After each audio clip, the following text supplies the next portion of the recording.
রাধে রাধে, নমস্কার, শুভ সকাল বন্ধুরা। আজ রবিবার আর এখন বাজে সকাল 9:30টার মতো। তো সকাল সকাল আমার গোপীনাথের শৃঙ্গার পুজো আরতি হয়ে গেছে, শুধু সকালের বাল্যভোগ লাগানোটা হয়নি।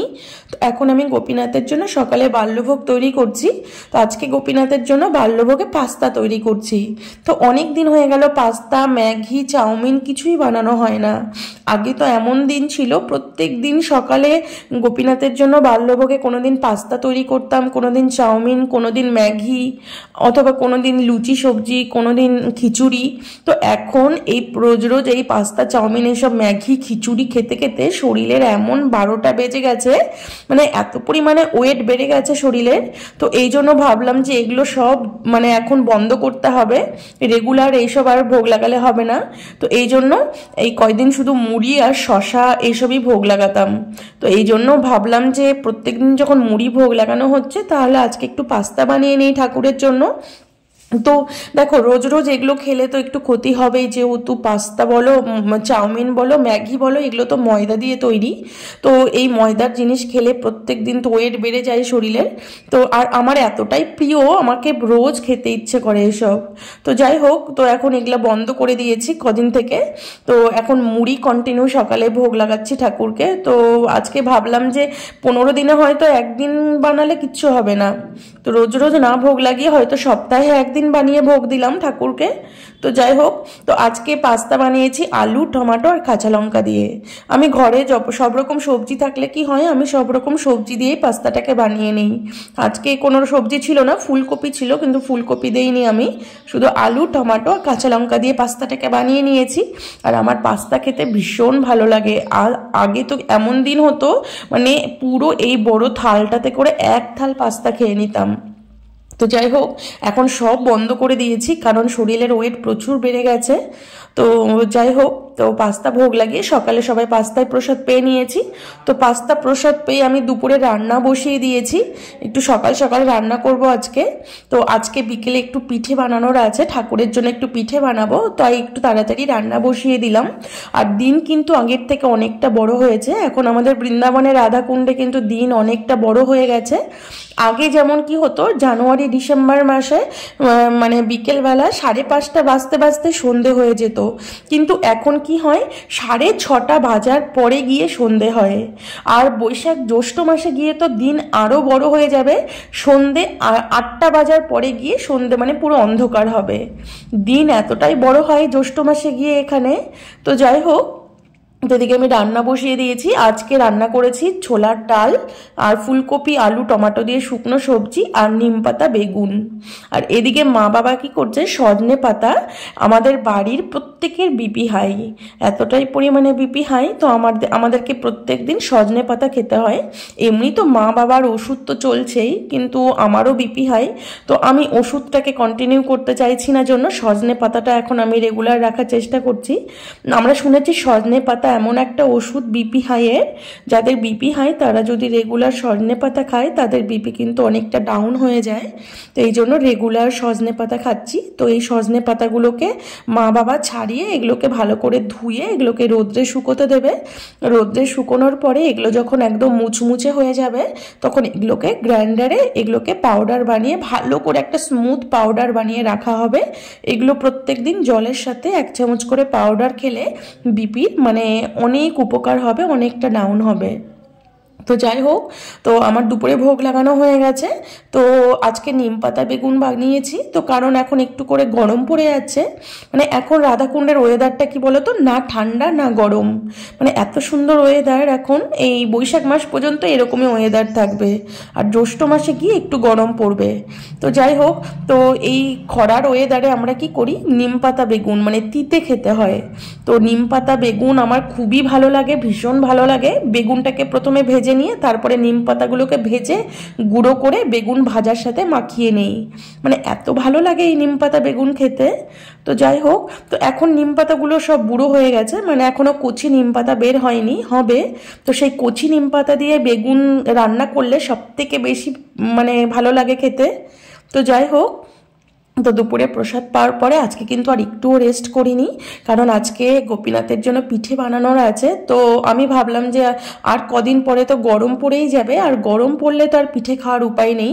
পিঠে খেতে হলে ঠান্ডার মানে এই ঠান্ডার ওয়েদারেই খেতে হয়। তো এখনও সেই পরিমাণে আমাদের রাধাকুণ্ডে গরম পড়েনি, মানে ঠান্ডা আছে। তো ভাবলাম যে আজকেই বানিয়ে নেই, কারণ ঠান্ডা মানে ফাল্গুন মাঘ মাস তো চলেই গেছে, ফাল্গুন মাস পড়ে গেছে।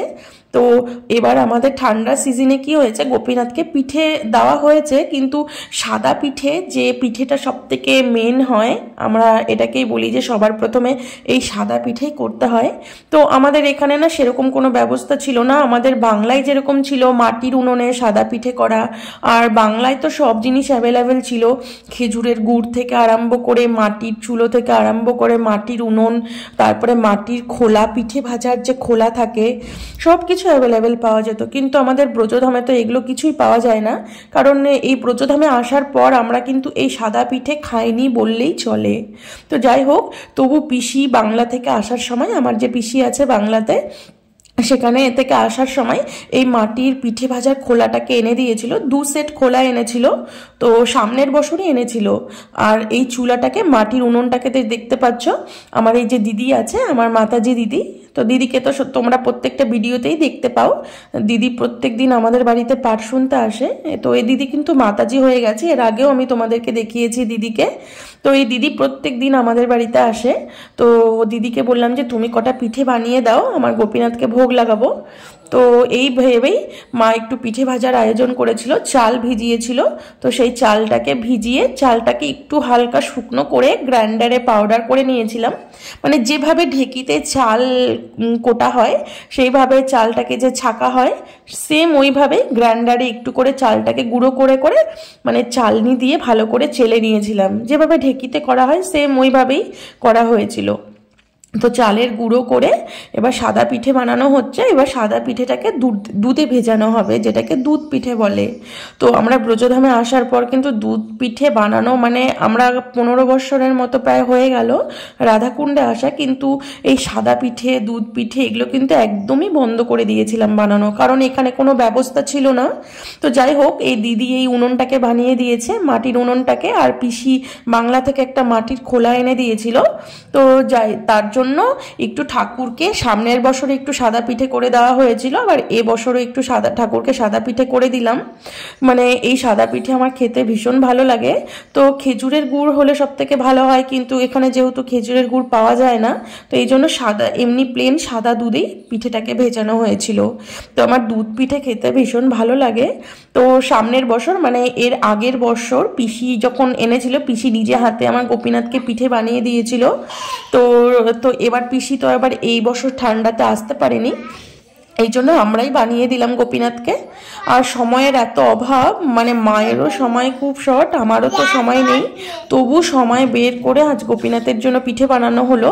তো পিঠে বানাতে গেলে কি হয়, পুরো বেলাটাকে, মানে বিকেল 3:30 4টে থেকে পিঠে বানানো শুরু হয়েছে, একদম সন্ধে হয়ে গেল পিঠে বানাতে বানাতে, কারণ একটা একটা করে বানানো হয় তো অনেকটা লেট হয়ে যায়।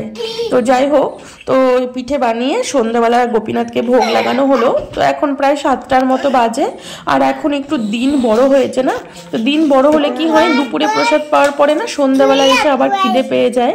তো এই জন্য সন্ধ্যাবেলা আবার কিছু ঠাকুরকে ভোগ লাগিয়ে প্রসাদ পেতে হয়, যেমন শুকনো জিনিস, হয়তো মুড়ি চানাচুর খেলাম কিংবা বিস্কুট। তো আজকে দুধ পিঠে বানানো হয়েছিল, তো সন্ধ্যে 7টার মধ্যেই পিঠে কমপ্লিট হয়ে গেছিল।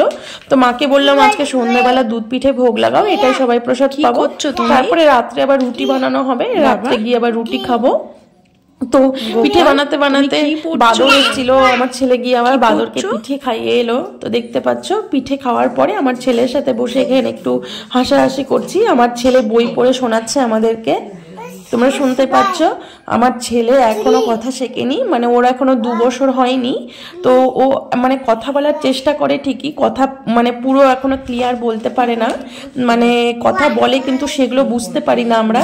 তো দেখো আমার ছেলে এখন মানে ও হাতের সামনে কোনো বই পাক কিংবা কোনো গ্রন্থ হোক, কোনো এমনি চটি বই হোক, বৈষ্ণব তালিকা আছে আমাদের একটা চটি, সেটা হোক, ও যে কোনো কিছু পেলে না একটা কাগজ হোক সেটা নিয়ে ও পড়তে শুরু করে। দেখতেই পাচ্ছ ছোট্ট একটা গ্রন্থ, এই গ্রন্থটা একটা হিন্দি গ্রন্থ। তো এই গ্রন্থটা আমাকে একজন দিয়েছিল। এই গ্রন্থটার মধ্যে প্রহ্লাদের যে উপদেশ বাণীগুলো হয়, প্রহ্লাদ যখন অসুর বালকদের উপদেশ দিয়েছিল সেই উপদেশ বাণীগুলো এই গ্রন্থর মধ্যে লেখা আছে। তো আমার ছেলেকে এটা দিয়েছি, ও মানে এখন থেকে ওকে চেষ্টা করছি যাতে পড়ার ঝোঁকটা হয়, যদিও এখনো কথা বলা শেখেনি ও।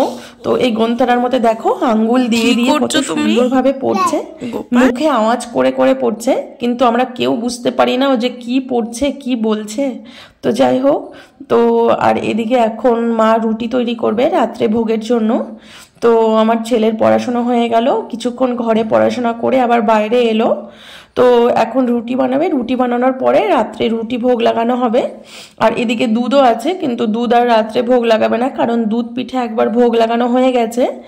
এখন আর দুধ পিঠে ভোগ লাগাবে না, এখন একবারে রুটি আর সবজি, আর তার সাথে কিছু আমলকির আচার বানিয়ে রেখেছিলাম ঘরে, তো সেই আচারই ভোগ লাগানো হবে।